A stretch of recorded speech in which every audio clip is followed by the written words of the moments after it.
Welcome to Usha cooking. இன்னைக்கு வீடியோவில் என்ன பார்க்க போகிறோம்னா சுண்டக்காய் கத்திரிக்காய் போட்டு வத்த குழம்பு வைக்க போகிறோம். மொச்சக்காய் எல்லாம் போட்டு வத்த குழம்பு வைக்க போகிறோம். எண்ணெய் காஞ்சிச்சு. ஃபஸ்ட்டு 4 வெந்தயம் போட்டுக்கோங்க. அப்புறம் கொஞ்சமாக கடுகு, கொஞ்சம் சீரகம்.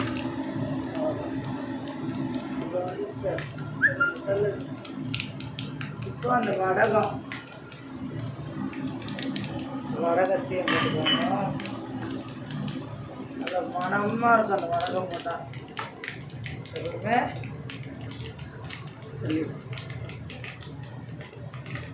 பிறகு வெங்காயம். எத்தனை வெங்காயம்? ஒரே ஒரு வெங்காயம். கொஞ்சமாக தான் நான் வைக்க போகிறேன் குழம்பு. அதான் கொஞ்சம் லேட்டு. ஆனால் எங்கள் கார் சர்வீஸ் அனுப்பணும்னு நினச்சோம். அது கொஞ்சம் பேட்ரி டவுன் ஆகிடுச்சு. அதாவது நல்லா வதங்கட்டும். வெங்காயம் வதங்கட்டும்.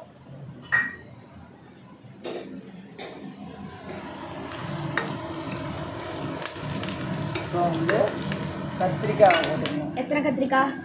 உங்களுக்கு வேணுன்ற ஒரு 4 கத்திரிக்காய் போட்டிருக்கேன். கொஞ்சமாக தான் வைக்க போகிறேன்.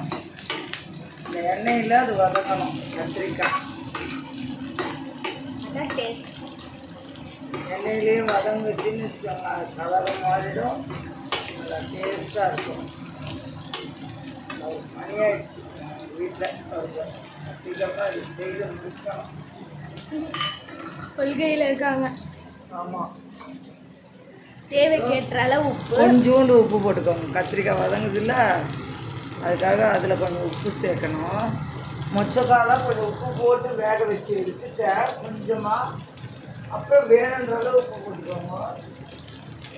மஞ்சத்தூள் கொஞ்சம் 1 டீஸ்பூன். கொஞ்சோண்டு மஞ்சத்தூள் போடுவோம்.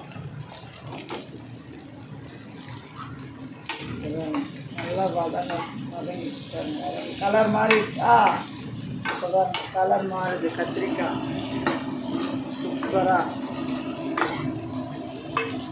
சூப்பராக மாறுது. சூப்பராக. இப்போ வர மனம் சொல்லவே வேணாங்க. அந்த வடகம் போட்டாலே ஒரு மனமாக இருக்கும். வடகம் தான் மெயின். இல்லை, இப்போ மொச்சக்காய் சேர்த்துக்கலாம். மொச்சக்காய் குழம்போட மெயின் கேரக்டர். வெள்ளிக்கிழமையில் மொச்சக்காய் செய்தால் மொச்சக்கொட்டை சுண்டலோ இல்லை குழம்போ ஏதோ செய்தோம்னா நம்ம வீட்டில் லட்சுமி கடாட்சமாக இருக்கும். அதே போல் வெள்ளிக்கிழமை இந்த மொச்சக்கொட்டை வந்து வாங்கி வைங்க. கொஞ்சோண்டு ஒரு 50 100 வாங்கி வீட்டில் வைங்க. இது கல்லுப்பு ஏதோ ஒன்று. இது வாங்கினா கல்லுப்பு வாங்கணும். ஏதோ ஒன்று வெள்ளிக்கிழமையில் வாங்கினா அவ்வளோ நல்லது நம்மளுக்கு, குடும்பத்துக்கு. லட்சுமி கடாட்சமாக இருக்கும். நான் எப்பவுமே இந்த பக்கம் தான் வச்சுருப்பேன். என் கை ரைட் ஹேண்ட் சைடு தான் எல்லாமே வச்சுருப்பேன். இப்போ கொஞ்சம் உப்பு போட்டுக்கோங்க. ஏன்னா என் கணவருக்காக உப்பு கம்மியாக தான் செய்வேன் நாங்களும் அப்படியே பழகிடுச்சு எங்களுக்கும். அவர் கிட்னி பேஷண்ட்னால உப்பு கம்மியாக தான் சேர்ப்பேன் அவருக்காக. எல்லாத்தையும் நல்லா வதங்கிடுச்சா? நம்ம சேனல்ல பாக்குற நண்பர்கள் சப்ஸ்கிரைப் பண்ண மாட்டீங்க. கொஞ்சம் சப்ஸ்கிரைப் பண்ணுங்க. எல்லாரும் கொஞ்சம் எங்களோட மோட்டிவேஷனே நீங்க தான். கொஞ்சம் சப்ஸ்கிரைப் பண்ணி எங்களை கொஞ்சம் மோட்டிவேஷன் பண்ணுங்க. வத்த குழம்பு பொடி வச்சுருக்கேன் நான். காரக்குழம்புக்குன்னு ஒரு பொடி இருக்குது. அதுதான் நான் சொல்லுவேன் அது எப்படி செய்யுதுன்னு. அந்த பொடியை வந்து காரக்குழம்பு பொடியை இன்னொரு நாளைக்கு அதை அரைச்சே காட்டுவோம். அது போடுவேன். அப்புறம் நம்ம மிளகா, தனியா, மஞ்சள் எல்லாம் சேர்த்து எங்கள் வீட்டில் அரைப்பேன். எங்கள் மாமியார் அரைப்பாங்க. அந்த டேஸ்ட்டில் நான் அரைப்பேன் குழம்பு தூள். இது எல்லாத்துக்கும் யூஸ் பண்ணுவேன். இப்போ நல்லா ஒரு தக்காளி சேர்த்துக்கலாம். தக்காளி நம்ம குழம்புல இந்த தக்காளி சேர்க்கறதுல அந்த கத்திரிக்காய் ஊற டேஸ்ட்டே தனி.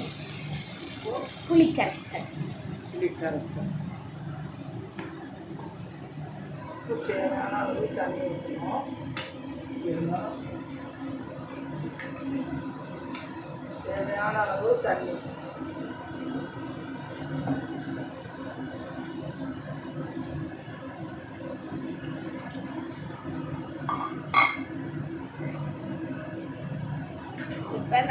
குழம்பு வந்து தண்ணியிலேயே கத்திரிக்காய் வேந்துருச்சு. அதுக்கப்புறம் எண்ணெயில் வந்தது, இப்போ பாதி தண்ணியில் வேகுது. கரெக்டாக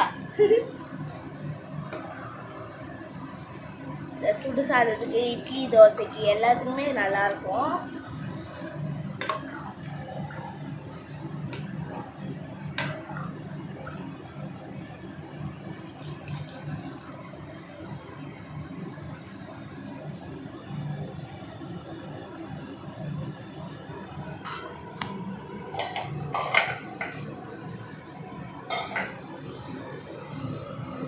திஸ் இஸ் கத்திரிக்காய் மொச்சக்காய் காரக்குழம்பு.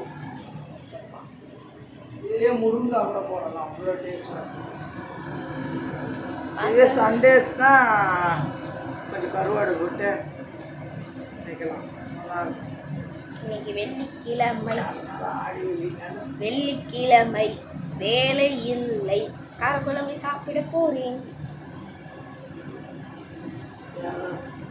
எல்லாரும் சப்ஸ்கிரைப் பண்ணுங்க ப்ளீஸ். சப்ஸ்கிரைப், லைக், ஷேர் பண்ணுங்க. அவ்வளோதான். இது கொதிக்கணும். இது கொதிச்சோடனே குழம்ப இறக்கிடலாம். கொதிச்சோடனே காமிக்கணும்.